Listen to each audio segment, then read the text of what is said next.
Yorkshire, Inglaterra, 1738. Un niño campesino de 10 años comienza un viaje que le convertirá en el mayor explorador de la historia. Para muchos será un héroe. Para otros, un villano. Su nombre, James Cook.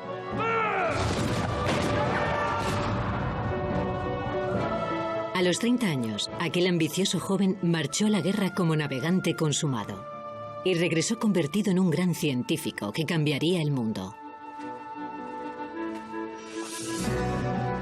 Se había procurado a sí mismo una buena vida, un futuro prometedor. El teniente James Cook tiene ya 40 años y se ha convertido en oficial de la Armada Real Británica. Pero la historia no lo cuenta todo.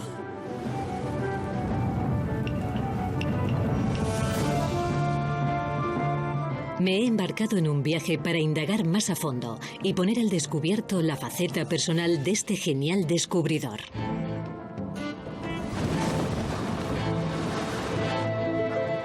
Retomamos la historia en el momento en que James Cook encabeza una gran expedición científica.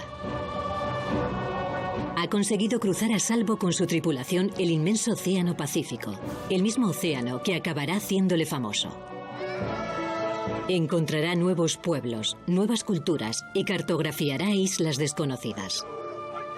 También se enfrentará a la muerte, tanto en tierra firme como en alta mar.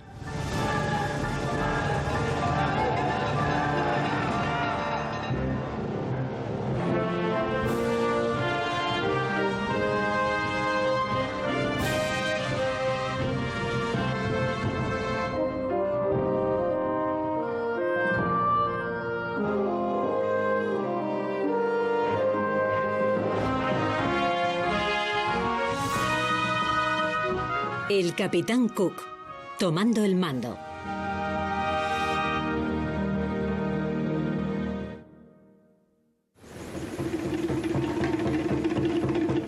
En 1769, hacía solo un año que los europeos habían sabido de la existencia de Tahití.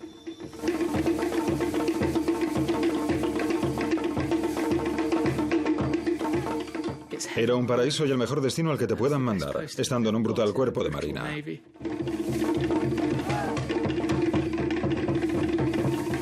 Los nativos eran amigables, la comida excelente, las mujeres eran incluso más amigables que los hombres, y una noche de placer con ellas no costaba más que un clavo de hierro, así que aquello era de locura.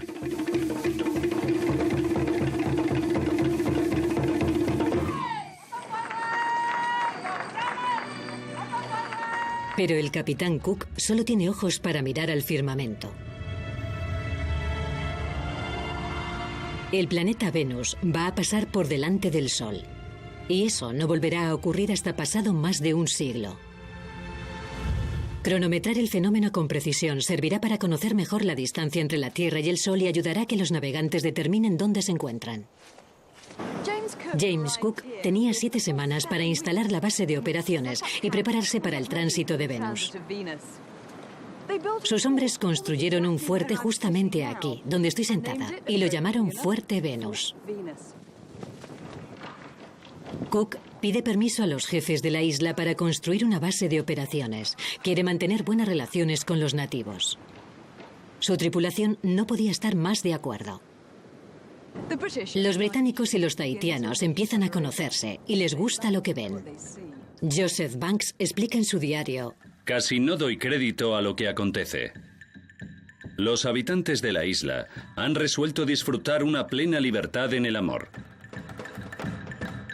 En Tahití, Banks y la tripulación disfrutaron de los favores de aquellas hermosas mujeres.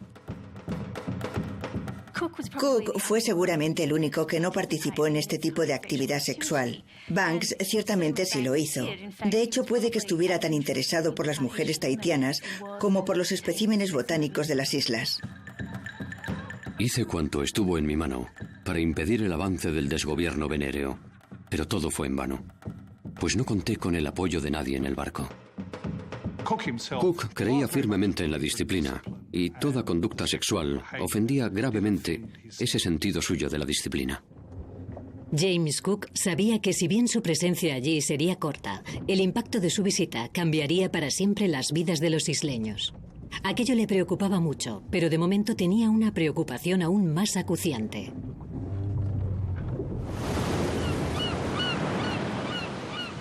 El sábado, 3 de junio de 1769, las condiciones atmosféricas en Tahití eran perfectas para observar el tránsito de Venus. Cook y sus astrónomos formaban parte de un proyecto científico global, junto con otros 75 puestos de observación repartidos por todo el planeta. Cook era un observador de renombre, un gran navegante y capitán de barco, y también un astrónomo rematadamente bueno. Sin todas aquellas cualidades, nunca se le hubiera asignado aquella misión.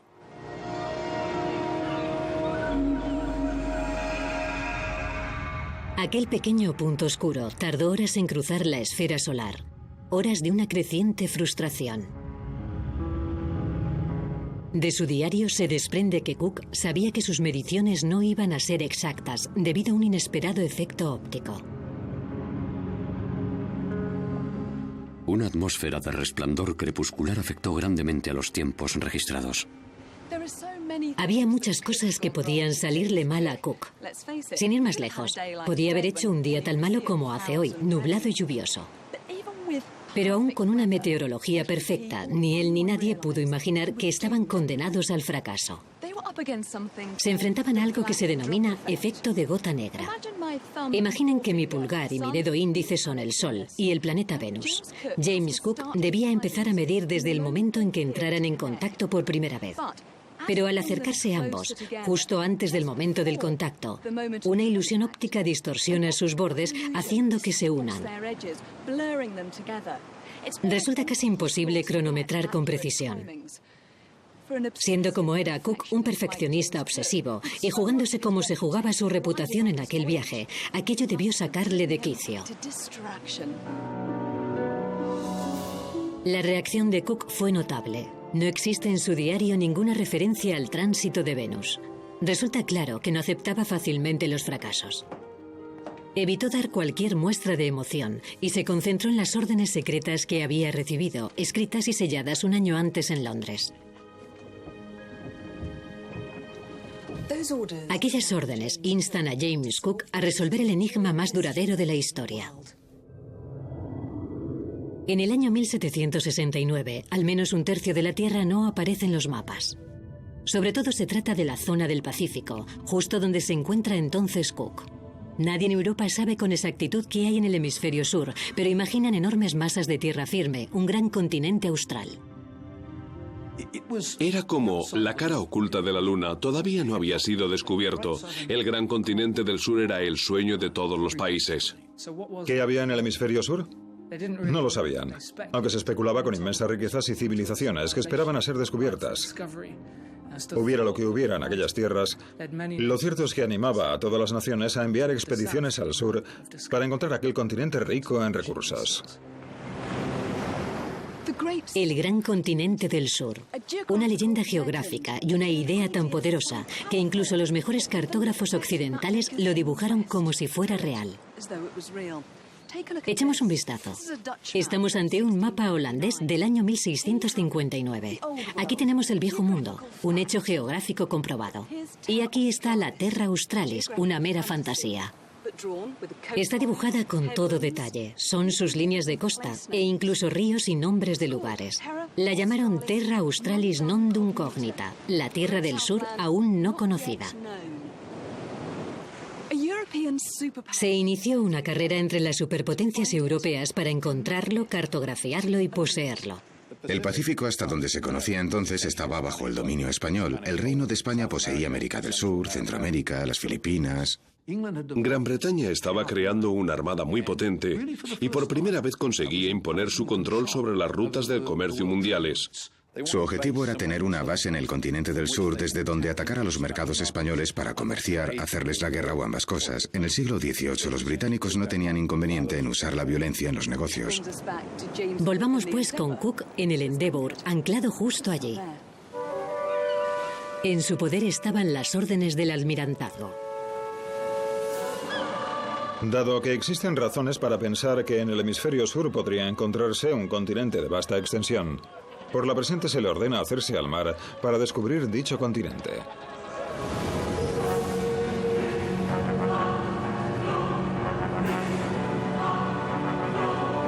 La misión de Tahití había sido un viaje científico.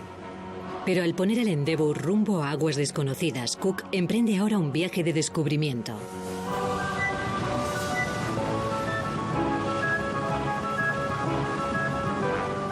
Y no es Cook el único emocionado con la idea. Aquel era igualmente el sueño de un joven y muy ambicioso caballero que también viajaba a bordo.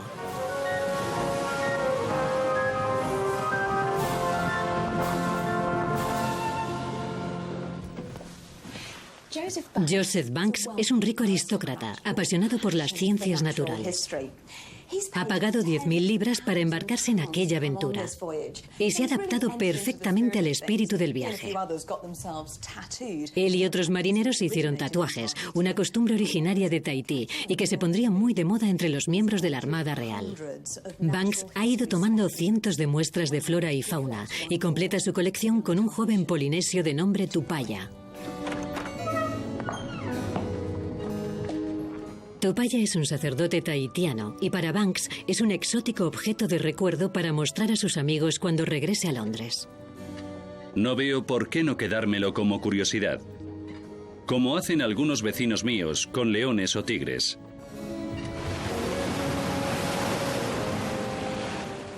Aquí nos encontramos con buen indicio del fascinante modo en que funcionaba la mente de Cook. Tupaya también le interesa, sí, pero es por su excepcional conocimiento de las misteriosas aguas del Pacífico.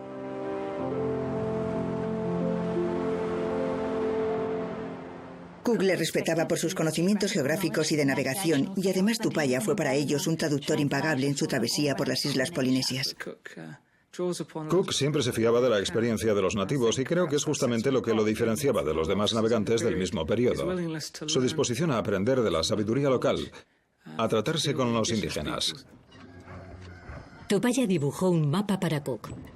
2 hombres, uno guardián del mundo polinesio y de su geografía, el otro un oficial de la Armada de Su Majestad. El lenguaje común que compartían era el de la navegación. Tupaya poseía el asombroso conocimiento del pueblo polinesio, el pueblo más viajero de la Tierra. El mapa de Tupaya se extendía por cerca de 2.200 kilómetros de océano. No podemos constatar que Tupaya conozca o haya oído hablar de la existencia de un gran continente. Y no tengo razones para dudar de su información. El mundo de Tupaya constituía una pequeña parte del inmenso océano Pacífico, y Cook tuvo su primer indicio de que el gran continente que buscaba no estaba allí.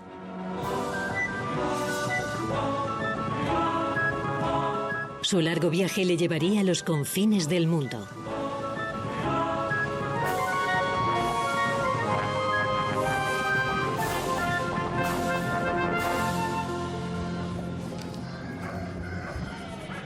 A bordo del Endeavour, Cook disfrutaba de la estimulante compañía de científicos y artistas, gente con la que un hombre de su clase jamás se hubiera mezclado en tierra firme. Joseph Banks describe así la vida a bordo del Endeavour. Me encantaría que nuestros amigos en Inglaterra pudieran ser testigos de nuestra situación. El doctor Solander sentado ante la mesa del camarote describiendo muestras, y yo ante mi escritorio llevando el diario. Podrían imaginar que estamos hablando sobre el territorio que sin duda encontraremos muy pronto. En mitad del vasto océano, vemos nacer una nueva faceta de Cook. Inspirado y tal vez algo amedrentado por los cultos hombres que lo rodeaban, Cook empieza a flirtear con las ciencias naturales.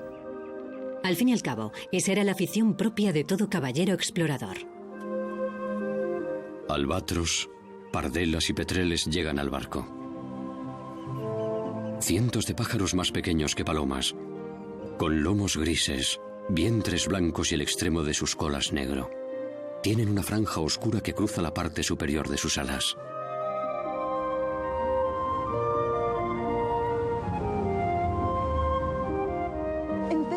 En mitad de aquella inmensidad, Cook empieza a sentirse a sus anchas.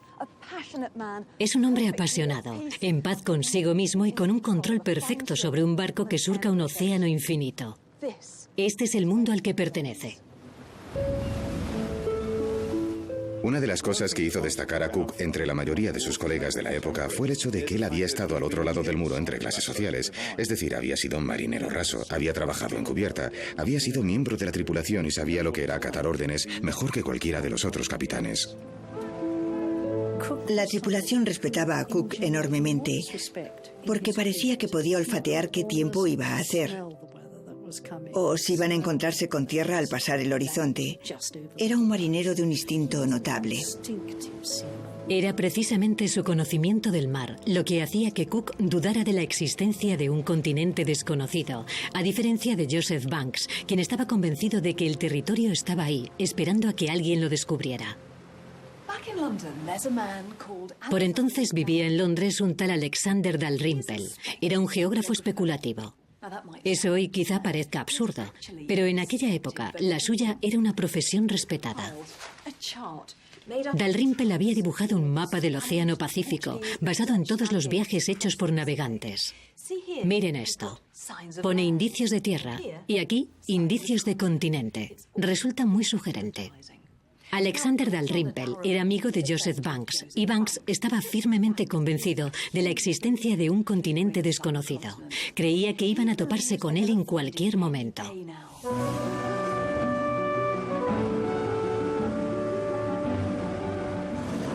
Esta mañana hemos recogido muchas algas marinas y entre ellas un pedazo de madera en el que han florecido abundantemente las sertularias. Estamos pues en posesión de un pedazo de la tierra prometida. Joseph Banks. Cook se mantiene escéptico y no comparte su opinión. Una vez al año llegan a las costas de Irlanda y Escocia una clase de judías que no se encuentra más que en las Antillas, a 1200 millas marinas de las Islas Británicas. Así de cerca estamos de encontrar el objeto de nuestros deseos.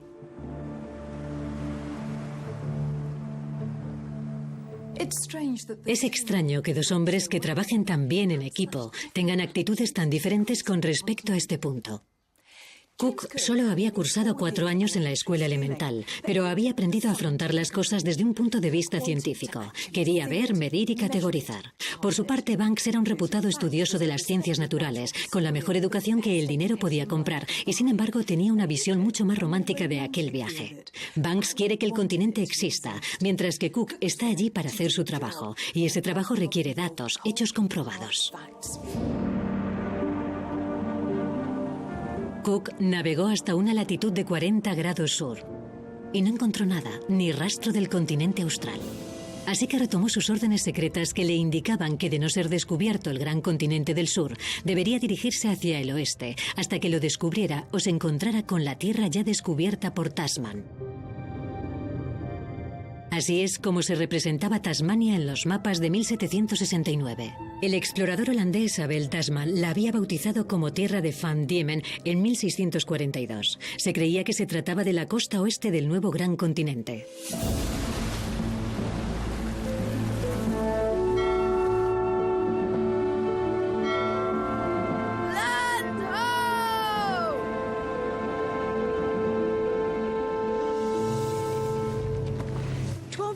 El niño de 12 años, Nick Jan, fue el primero en divisar tierra.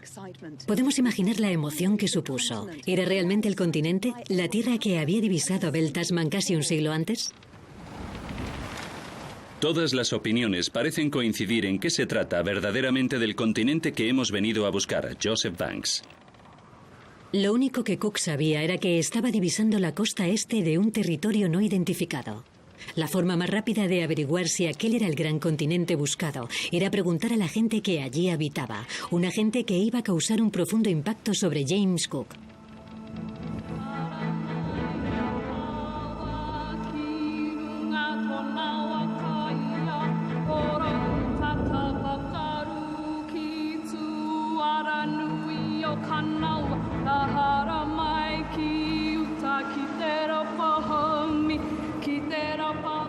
Aquella misteriosa costa es en realidad Nueva Zelanda, patria de los maoríes. Ellos la llamaban Aotearoa, o Tierra de la Larga Nube Blanca.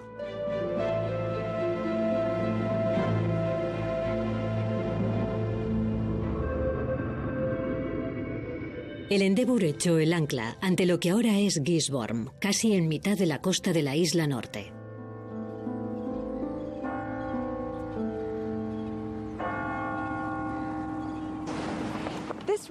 Por este río llegaron a tierra James Cook y Joseph Banks. Dejaron los botes al cuidado de un grupo de jóvenes antes de alejarse de la orilla.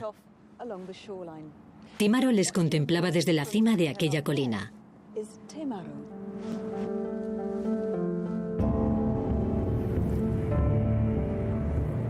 Timaro era el líder de la tribu de los Nate Oneone. No llegó a conocer a Cook, aunque en estas tierras su encuentro con los hombres del Endeavour en octubre de 1769 todavía es recordado más de 200 años después. Hola, Barney. Encantada de conocerte. Barney Túpara es descendiente de Timaro. Pasa, por favor. Gracias por invitarme. Los Nate Oneone nunca han olvidado el día en el que conocieron al gran líder blanco y Barney se encarga de mantener viva aquella historia. Brillaba el sol. El cielo era azul. Y su amada Titirangi, su montaña, estaba iluminada con un destello dorado. De repente oyó un revuelo en la playa, así que decidió bajar a echar un vistazo. Eran tan blancos como fantasmas. Nunca había visto a personas así. Vestían ropas que nunca antes había contemplado y hablaban una lengua que no entendía. Empezó a caminar hacia ellos. Los extranjeros le gritaron y entonces vio un palo que brillaba bajo el reflejo de la luz del sol. Se preguntó qué sería. Los extranjeros empezaron a gritar de nuevo, pero él no les entendía. Así que siguió caminando hacia ellos. Entonces los extranjeros volvieron a gritar y de repente, del palo brillante, salió una luz.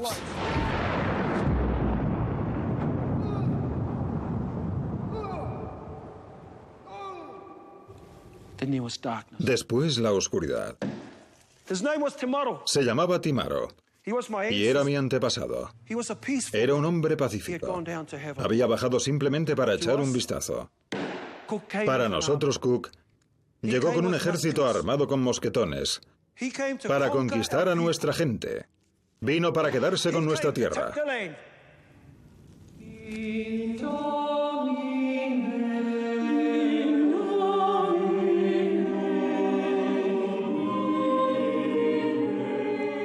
A la mañana siguiente, Cook escribe en su diario que ha vuelto a la orilla y ha encontrado el cuerpo sin vida de Timaro.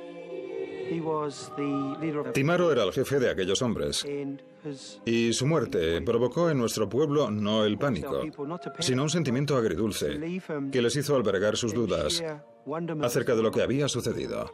Pensaron que lo que había provocado la muerte de Timaro era Makatu o brujería. Esa es quizá una de las razones por la que nuestra gente lo dejó tendido en la playa durante tanto tiempo. Al día siguiente, Cook cuenta que en la playa un grupo de nativos levantaban sus armas por encima de sus cabezas, en mitad de lo que parecía un baile de guerra. No era un simple baile de guerra, era el Kapa Haka.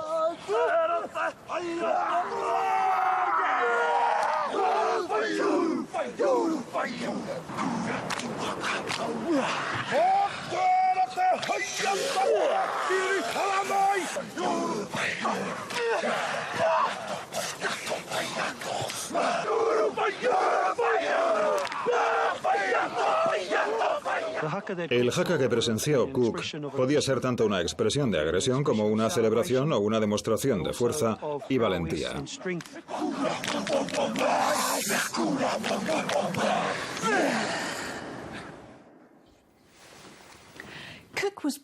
Cook fue probablemente el primer británico en presenciar un haka maorí. Tuvo que ser terrorífico contemplar a aquellos guerreros de aspecto feroz que parecían sedientos de sangre y venganza por la muerte de su líder asesinado. Recordemos que en aquel momento no se conocía la respuesta adecuada al haka. Lo que sucedió a continuación fue memorable. Y creo que demuestra que James Cook no solo fue un hombre de gran coraje, sino también de una intuición extraordinaria.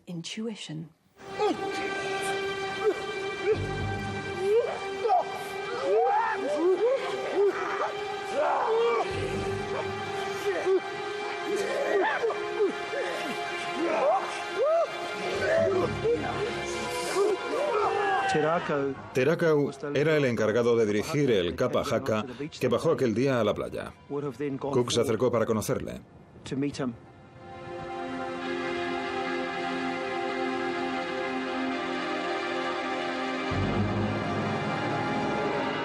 El hongi es la forma en que el pueblo maorí saluda a la gente, sin importar que esa gente nos guste o no. Es un modo muy íntimo, pero también muy amable y amistoso de saludar a un extraño. Aquellos dos gestos instintivos consiguieron poner bajo control una situación muy peligrosa. Sin embargo, aquel puente entre dos culturas tan distintas fue muy breve.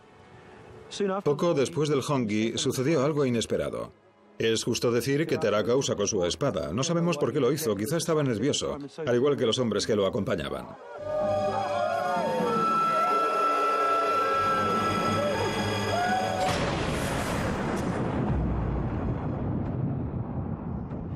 Entonces, como sabemos, le dispararon.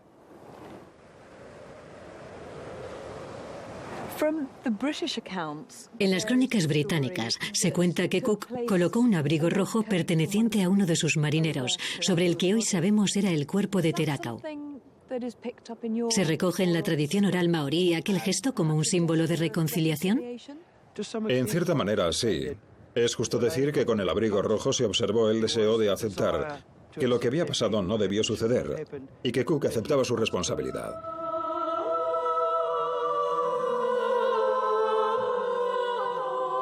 Soy consciente de que la mayoría de los hombres que no se han enfrentado con sucesos de esta naturaleza censurará mi conducta por haber disparado contra estas gentes, pero no iba a quedarme parado y dejar que sufrieran mis hombres o que me mataran a mí.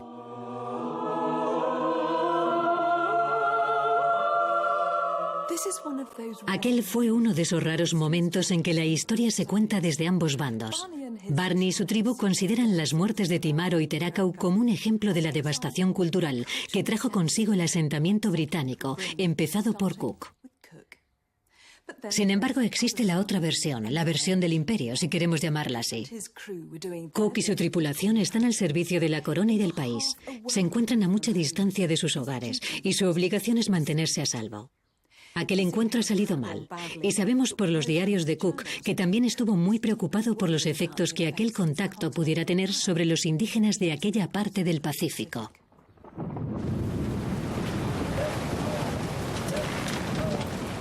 Nos levantamos a las 6 de la mañana y nos alejamos de la bahía a la que yo mismo he dado el nombre de Poverty Bay, bahía de la pobreza, porque no hemos en ella encontrado nada de lo que veníamos buscando.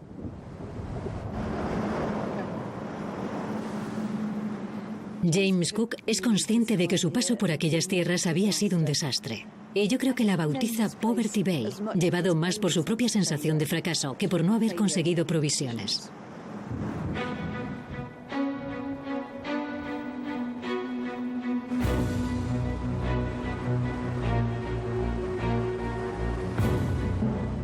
El capitán navega hacia el norte en busca de comida y de un anclaje seguro. Debe encontrar la manera de comunicarse con los nativos para conseguir lo que necesita y para averiguar si aquella tierra es el gran continente del sur. Sabe que ha de negociar con cuidado, así que la siguiente vez que hay que bajar a tierra, envía Tupaya.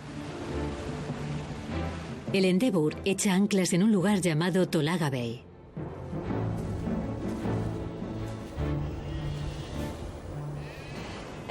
El barco quedó anclado justo ahí. Entonces Cook rodeó el cabo y llegó hasta esta cala para abastecerse de madera y agua. Después de 5 alarmantes primeros días en Nueva Zelanda, se da cuenta de que para el pueblo maorí el respeto significa mucho.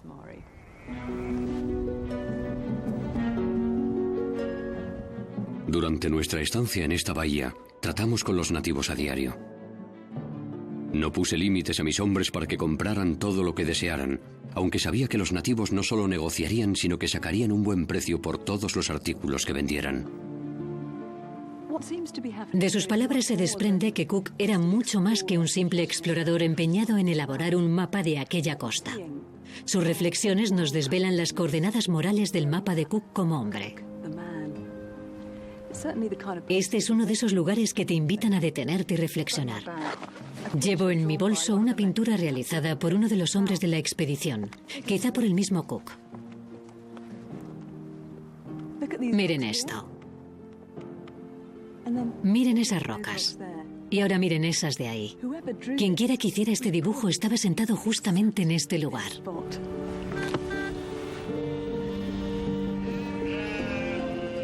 Victor Walker pertenece a la tribu Teaitunga Hawiti, la tribu con la que entró en contacto James Cook en este mismo lugar. Me está acompañando hasta una cueva que siempre he querido ver. Es una buena subida. Sí, es verdad. Ten cuidado. Está situada sobre la bahía en la que el Endeavour se abasteció de provisiones. ¿Esta es la cueva de Tupaya? Esta es. Así que Tupaya vino a descansar a esta cueva. Durmió aquí, ¿verdad? Sí, aquí mismo. Lo que sucedió fue lo siguiente. James Cook llegó en barco y en vez de arriesgarse a que le rompieran la crisma en venganza... Cosa que probablemente debían haber hecho. Como debían haber hecho. Pero se sacó un as de la manga. Tupaya el Polinesio. ¿Es posible que su pueblo se diera cuenta de que Tupaya era un sacerdote? Él podía hablar con ellos. ¿Reconocían su autoridad religiosa? Seguro que conocían encantamientos, historias y leyendas que hubieran emocionado a los maoríes de la época. Tener la oportunidad de sentarse junto a una persona como Tupaya debió de ser fabuloso. Hubo mucha diferencia entre la experiencia en Poverty Bay, en Gisborne y la visita de Cook a este lugar. Aquella fue un desastre. Absolutamente. Pero esta fue manejada con mucha más destreza, gracias a la intervención de Tupaya. Obviamente, mis antepasados tomaron la decisión de darles la bienvenida y de ser amistosos con los extranjeros. Decidieron darles lo que necesitaban y con la intervención de Tupaya las cosas fueron mucho más fáciles. Eso demuestra cuán poderoso e importante era Tupaya. Sí. De hecho, se pidió a las mujeres de la tribu que le hicieran compañía.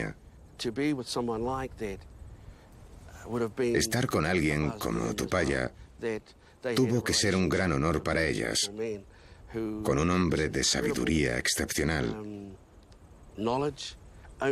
que llegó en un gran barco y al que acompañaba aquella corte de hombres blancos. No es extraño que hubiera una epidemia de tupayas 9 meses después de que zarpara el barco. Sí, el barco zarpó. Y durante muchas generaciones después hemos tenido a pequeños tupayas campando a sus anchas por estas tierras.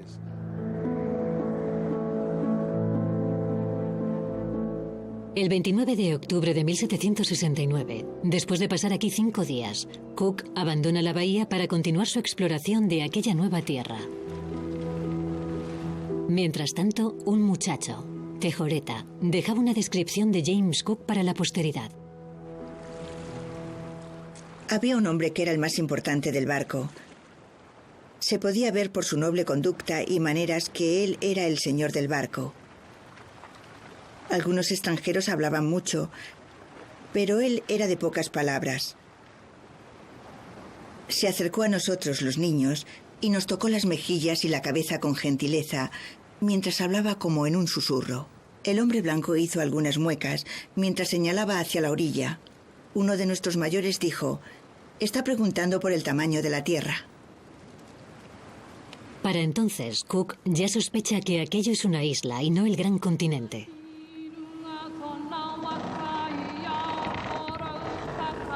Sin embargo, Banks y los demás caballeros se aferran a la idea de que van a realizar un gran descubrimiento. Cook decide frenar cualquier especulación, tomando unas mediciones detalladas e implacables.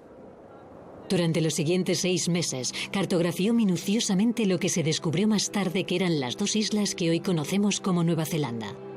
Y las reclamó en nombre de Gran Bretaña. El resultado fue un mapa que es una obra maestra de la cartografía. Fue la obra de cartografía costera más brillante jamás realizada. Fue una labor precursora a gran escala, hecha en un plazo muy corto, y es asombrosamente precisa. Nadie había producido un documento igual hasta la fecha. El hecho de que Gran Bretaña y la Armada Real, con Cook como responsable, tuvieron la habilidad y la técnica para producir un mapa tan preciso, les daba mucha ventaja sobre sus rivales. Con aquellos datos en sus manos, Cook poseía la confianza suficiente para jugar su mejor carta. La clase y la cultura ya no contaban, y Cook se enfrentó con Banks y los demás continentalistas. Entonces llamé a los oficiales y a los caballeros a cubierta y les pregunté si ya estaban convencidos de que esta tierra era una isla. Fuimos obligados a desistir de nuestro primer y primordial objetivo, encontrar el continente del sur, que en mi opinión existe realmente. Aunque si se me pregunta por qué lo creo, confieso que mis razones tienen poco fundamento. Joseph Banks. Cook estaba orgulloso de su mapa de Nueva Zelanda, un mapa que es un clásico de la ciencia cartográfica. Era tan preciso que algunas de sus partes se siguieron utilizando hasta bien entrado el siglo XX. Aunque eso no es un hecho aislado cuando se trata del trabajo de James Cook. Habiendo confeccionado ya el mapa de Nueva Zelanda, era libre de volver a casa. Pero ¿siguiendo qué ruta? Su opción principal era dirigirse al este. Aquí está Nueva Zelanda. Pretendía seguir hacia el este, en busca del gran continente, y subir por el extremo sur del continente americano de vuelta a Londres. Sin embargo, el Endeavour se encontraba en mal estado. No era probable que resistiera otra travesía oceánica si no lo reparaban antes. La otra opción era dirigirse al oeste.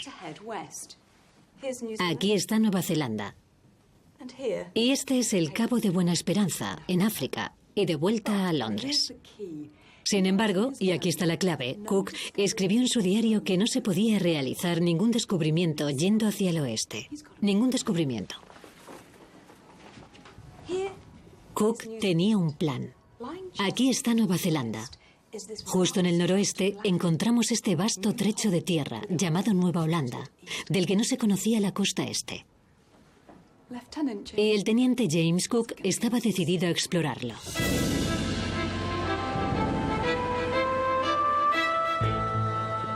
Estamos en abril de 1770. Cook no ha visto a su familia desde hace más de 18 meses.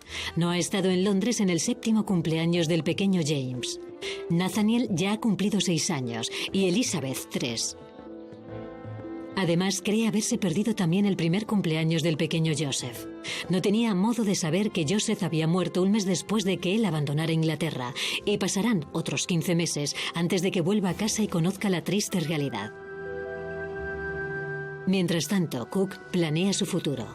No contento con demostrar que Nueva Zelanda son simplemente 2 islas y no el continente desconocido, se embarca en un segundo viaje de vuelta al Pacífico.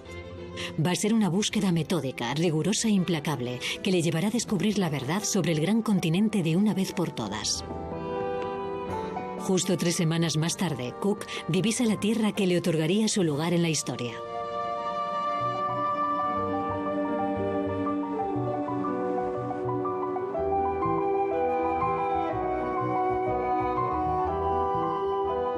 Durante los 9 días siguientes, navega siguiendo la costa hasta que divisa una pequeña bahía resguardada del viento.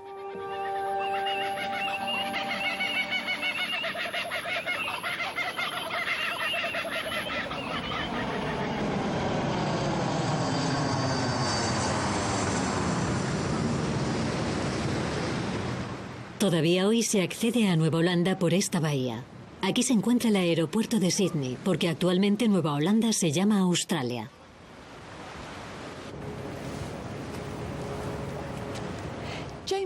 Cook ancló el Endeavour justo aquí. A medida que se acerca a la orilla, le embarga un sentimiento especial.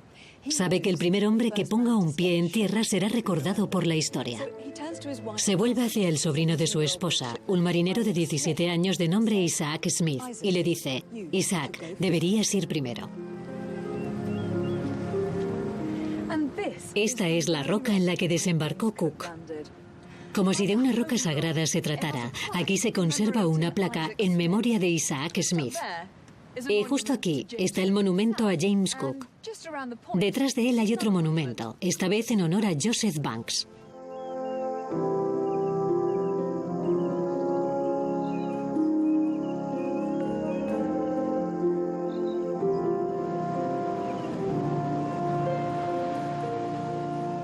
Nueva Holanda fue toda una revelación para Joseph Banks y su amigo naturalista, el Dr. Solander. Todo en aquella tierra era muy diferente a cualquier otro lugar en la Tierra.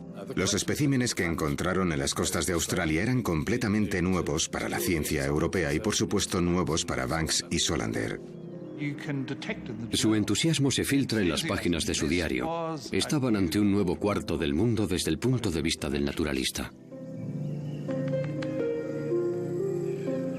Los científicos recogieron muestras de 130 especies de plantas, entre las que se incluía la Banksia, llamada así en honor a Banks.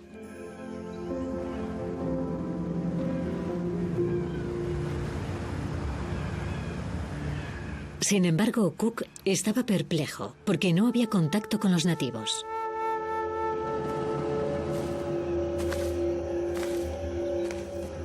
A diferencia de los tahitianos y los maoríes, los habitantes de Nueva Holanda dejaron claro que no querían tener nada que ver con los visitantes.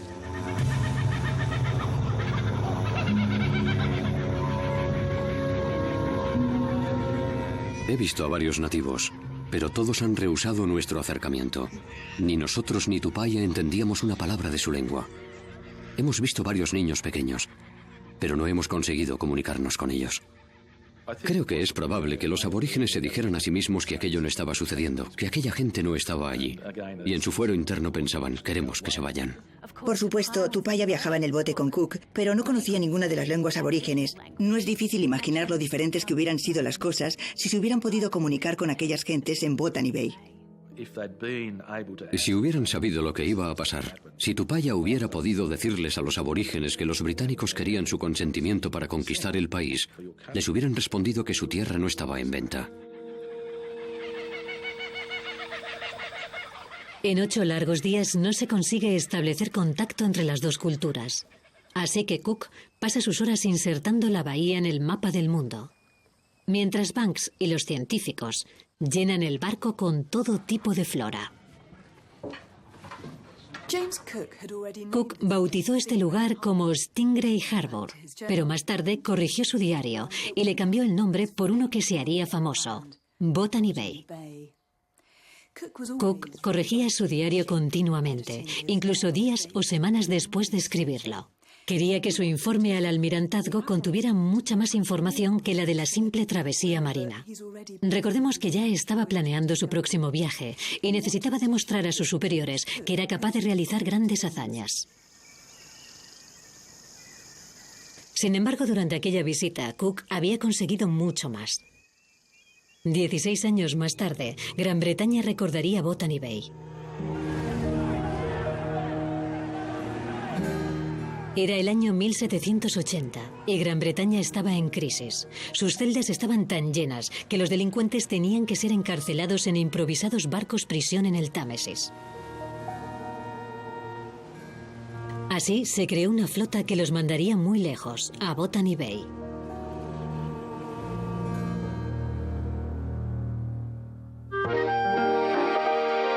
Cook no volvió a Botany Bay, aunque la bahía quedó ligada a él para siempre, cuando se convirtió en colonia británica.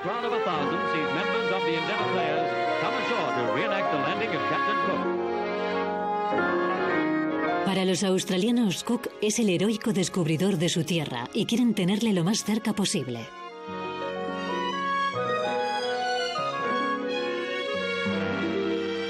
En 1934, un agente inmobiliario de Great Ayton, Yorkshire, vendió a Australia la casa del capitán Cook, que fue levantada de nuevo en Melbourne. Solo había un pequeño problema con la preciosa casa de campo, que no era de Cook. Fue construida por su padre años después de que James saliera de Yorkshire. Una casa en la que James Cook jamás vivió, en un lugar que nunca visitó. Este es el santuario del culto al capitán Cook. It was at this desk that Cook prepared the details of many of his explorations and wrote the reports of his voyages of discovery. And there's still a simple charm about the hallway.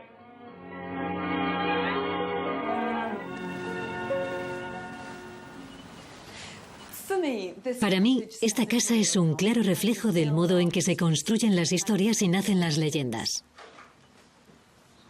Australia y el Imperio Británico deseaban ensalzar a Cook y lo convirtieron en un símbolo del imperio. Era el heroico descubridor de Australia. Se consideraba un sacrilegio mencionar a los holandeses o a cualquier otro pueblo europeo como primeros descubridores de estas costas. Para un hombre como Cook, que solo daba crédito a los hechos, todas estas invenciones serían inauditas.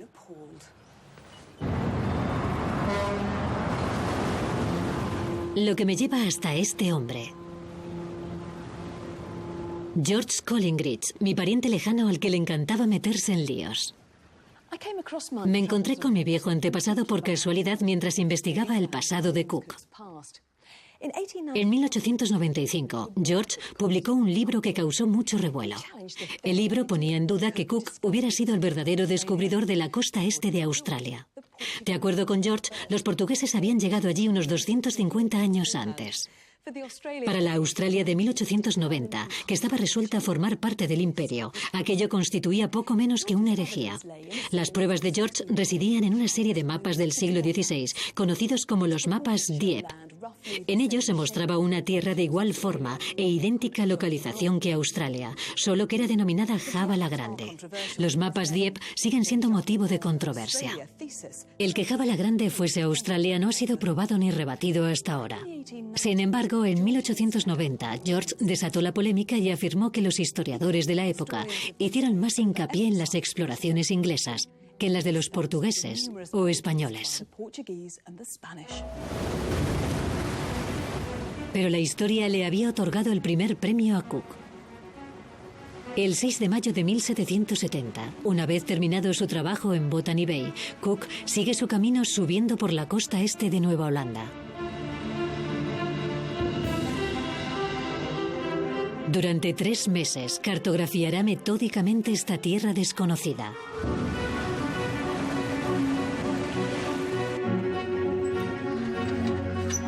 Cook tenía orden de elaborar mapas precisos de cualquier tierra que encontrara, por si resultaba lo suficientemente valiosa como para anexionarla al imperio. En un mundo ideal, aquello hubiera significado atracar y seguir con las observaciones durante años. Pero era imposible, así que la mejor opción estaba en lo que puede denominarse sondeo en ruta, es decir, tomar datos desde el barco en movimiento.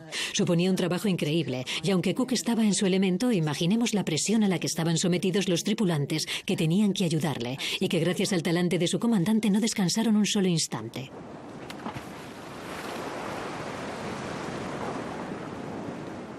No toca fondo. Keith Woodward es el encargado de los sondeos en la réplica del Endeavour. ¿Qué está haciendo? Estoy lanzando la plomada por delante del barco para medir el fondo. Hay que moverla hacia adelante y hacia atrás para que cuando toque el fondo podamos sondearlo con facilidad. ¿Qué quiere decir con sondear el fondo? Pues sondear el fondo. En la punta de la sonda hay una pieza de sebo que cuando toca el fondo se impregna de cualquier cosa que haya en el lecho marino. Arena, conchas rotas. Esto nos da una idea del tipo de fondo marino sobre el que nos encontramos. ¿Y cómo mide la profundidad? Por las marcas que tiene la propia sonda. Cada una representa una braza. ¿Cuánto es eso? ¿Un par de metros? Una braza son 1,8 metros. Es un término náutico arcaico. Esto es exactamente lo que debió emplear Cook. Sí, hizo una labor descomunal al sondear toda aquella zona. Fueron unos 2.000 kilómetros de estudio del fondo marino. Es toda una hazaña, ¿verdad? Sí, lo es. Mucha gente subestima el trabajo de Cook, pero fue uno de los más grandes navegantes y cartógrafos de su época.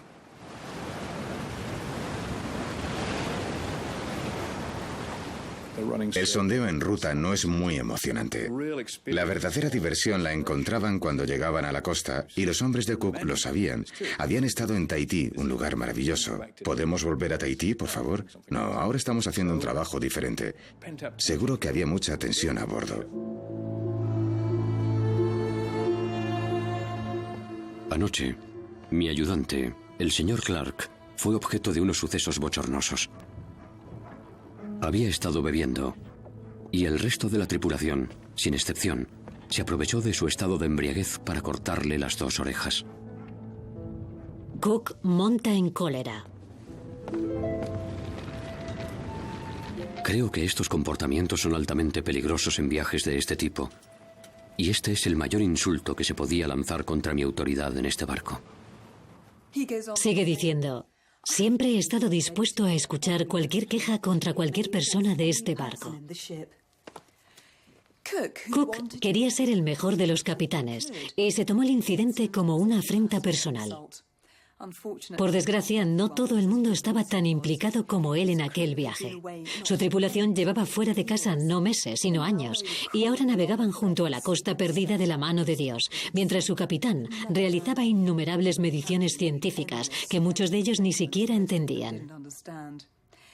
Cook tenía muchas esperanzas y ambiciones puestas en aquel barco, pero después de 2 años de dura travesía, su tripulación solo deseaba volver a casa lo antes posible.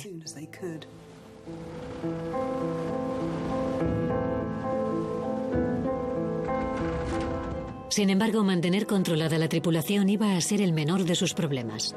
Los sondeadores obtuvieron datos aterradores provenientes del fondo marino. No tenía manera de saberlo.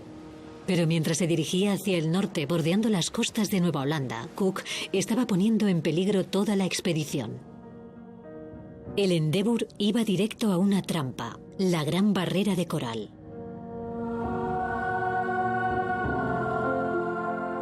Un campo de minas marino, de traicioneros arrecifes coralinos, que mide más de 2000 kilómetros.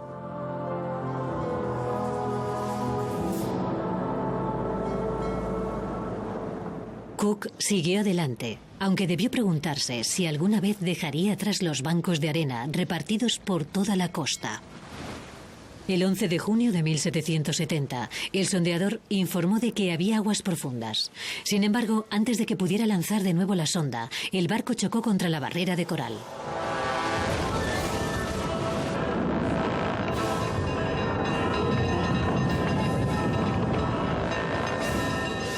A bordo del Endeavour viajaban 100 hombres, además de los fabulosos dibujos de Sidney Parkinson y la valiosa colección de historia natural de Banks, los datos del tránsito de Venus y los mapas de Nueva Zelanda y de la costa este de Nueva Holanda.